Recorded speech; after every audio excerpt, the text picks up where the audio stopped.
Direction maintenant le salon de l'agriculture à Paris, c'est jusqu'au 4 mars et l'on retrouve Marie Neuville. Bonjour, on vous retrouve, vous êtes en compagnie d'une productrice de fromage des Pyrénées-Atlantiques car c'est la journée du fromage ce lundi.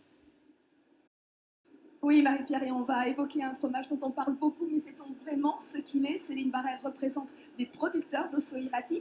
Céline, concrètement, qu'est-ce que c'est l'Osso Irati? Tout simplement, l'osso irati, c'est le fromage de brebis du Béarn et du Pays Basque.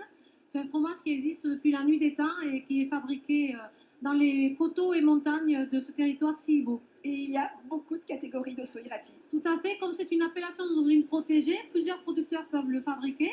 Donc on a déjà les producteurs fermiers, ce sont les éleveurs eux-mêmes qui, après la traite de leurs brebis, font la fabrication sur leur ferme à partir de lait cru, en estive quand c'est l'été, en montagne. Et on a aussi des fromageries, une douzaine de fromageries qui, après avoir collecté le lait sur plusieurs élevages, font l'osso irati laitier, soit au lait cru, soit au lait thermisé.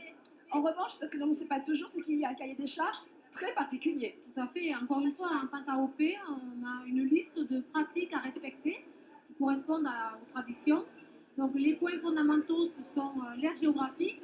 On peut faire de l'osso irati au Béarn et au Pays Basque et nulle part ailleurs, avec des races locales que sont les manèges tête noire et tête rousse pour le Pays Basque et la basco-béarnaise pour le Béarn, avec une alimentation, et Dieu sait si c'est important aujourd'hui, tout à fait encadrée, avec de la pâture et des céréales locaux non OGM, et bien sûr tout un processus de fabrication encadré, avec par exemple aucun traitement chimique sur les croûtes du produit.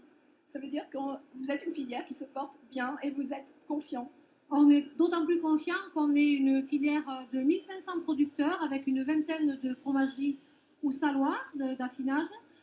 Des exploitants qui sont jeunes et très motivés par leur métier. Souvent, ils ont un amour de leur brebis sans faille.